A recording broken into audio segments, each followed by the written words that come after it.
সালামু আলাইকুম। আমরা এই প্রবাসে আয়া কত যে কষ্ট করতাছি, কত যে কষ্ট পাইতেছি। অনেক মানুষকে প্রবাসে আয়া বিদেশে আয়া কাজ পাইতেছে না। তারপরে খাওয়ানোর সমস্যা, বিভিন্ন রকমের সমস্যা আছে সবারই কম বেশি। মানে সবাই একরকম না, মানে বিভিন্ন রকমের সমস্যাতে আছে মানুষ পড়ে কখনো। বর্তমানে অহন। কিন্তু এটার উছিলায় গত ২-৩ দিন আগে আমি দেখছিলাম যে সংসদে আমাদের নিয়ে প্রবাসের নিয়ে কথাবার্তা চলতেছে। সবাই কথাবার্তা বলছে আ যে প্রবাসে অনেক কষ্ট বা বিভিন্ন রকমের বেতন কম বেশি উপরে আছে। এটা স্বাভাবিক আছেই কম বেশি। কিন্তু এটা যে এই যে আমাদের এই যে প্রবাসে কথা বলছে সংসদে, এটা তো অনেক গর্বের বিষয়। তারপরেও আবার এই যে প্রবাসী কার্ড বাড়াইবো আবার নতুন করে সরকারে এবার বলছে বিলে প্রবাসী কার্ড বাড়াইবো। প্রবাসী কার্ড দিব। ওই যে বিএমইডি তো আছেই কার্ড এটা। তবু আবার নতুন করে আরেকটা কার্ড দিব। প্রবাসীদের আমাদেরকে সবাই যারা প্রবাসে আছে বর্তমানে তাদেরকে দিব। কিন্তু আমি এটা চিন্তা করতেছি, এই যে কথাগুলা বলছে সবাই মিলেমিশে সবাই দেখলাম অনেক সুন্দর করে সবাই বাজায় ও সুন্দর মতন কথা বলছে।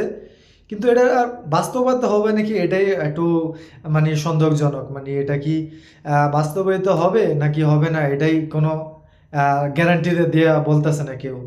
তবুও এটা যেহেতু সংসদে এই কথাগুলা সবাই বলছে কম বেশি, বিরোধী হোক আ আ দলীয় হোক, সবাই সরকারি হোক, সবাই কম বেশি কথা বলছে। এটা আমার অনেক ভালোই লাগছে। এই কথাগুলা শুনে আমার অনেক ভালোই লাগছে সবার কথাই। কিন্তু এটা বাস্তবায়িত হবে নাকি এটা মানে কবে হবে কি আসল বিষয় এটা তো এখনো নির্ধারিত বা করা হয় না বা বলা হয় নাই এরকম। আশা করি ইনশাআল্লাহ এটা মানে দ্রুত বাস্তবায়িত হবে। দ্রুত তারা এটা পদক্ষেপ নিবে যেভাবে পারে। কিন্তু প্রবাসের মাটিতে সবাই তো একরকম না। এরকম আছে যারা এখন নিম্নবিত্তের কাজ করে ৳৬০০-৭০০। এটা বাস্তব কথা। তার কথার লগে আমি একমত। অনেক মানুষ অনেক বিপদে আছে প্রবাসে। প্রবাসে মানুষে কষ্ট করে থাকে না। মানি ধৈর্য নিয়ে থাকে। কষ্ট বুকে চাপা নিয়ে ধৈর্য নিয়ে থাকে। প্রবাসে যারা আছে বর্তমানে। তাদের দুঃখ কেউ বুঝে না এই পর্যন্ত। যাক এবারকার সরকার আইছে, বুঝছে, দেখছে, কথা বলছে বিরোধী দল নেতা, তারপর বিভিন্ন সংসদে সবাই। আমি কেউর দলের পক্ষে আমি কথা বলতেছি না। এইটাই আমার কথা। কিন্তু এখন কথা বলছে ইনশাল্লাহ দেখি সামনের দিকে ওরা কি করে বা কি পদক্ষেপ নেয়। প্রবাসে সবাই কম বেশি কষ্ট আছে। কেউ সুখে নাই। কেউ ৳৫০০ বেতনে কাজ করে, ৳৭০০, তারপরে কেউ ৳১,০০০, কেউ ৳১৫০০ বেতনে কাজ করে। অনেক কষ্টের কামও আছে। ৳৮০০ বেতন পায় প্রতি মাসে। আবার অনেক অনেক স্বাধীনতা আছে ১৫০০-২,০০০ বেতন পায়।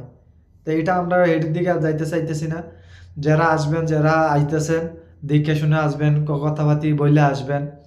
সবাই কম বেশি সবাই যে সুখী আছে এটা না। সবাই কম বেশি দুঃখী এবং সুখী আছে। দোনোটাই মিলেই আছে প্রবাসে। তা আমি এটা আজকে বলতে চাইতেছি। দেখি এটা তারা সবাই সবকিছু বলছে ইনশাআল্লাহ এটা মনে বাস্তব হবে। দেখা যাক এটা কি হয়। আমরা আশাবাদী, আমরা আশায় রইছি যে এটা সংসদে যেই কথাগুলো বলছে সবাই বাস্তবিত হবে। এটা আমরা আশাবাদী আছি। ইনশাআল্লাহ দেখা যাক কি করা যায়।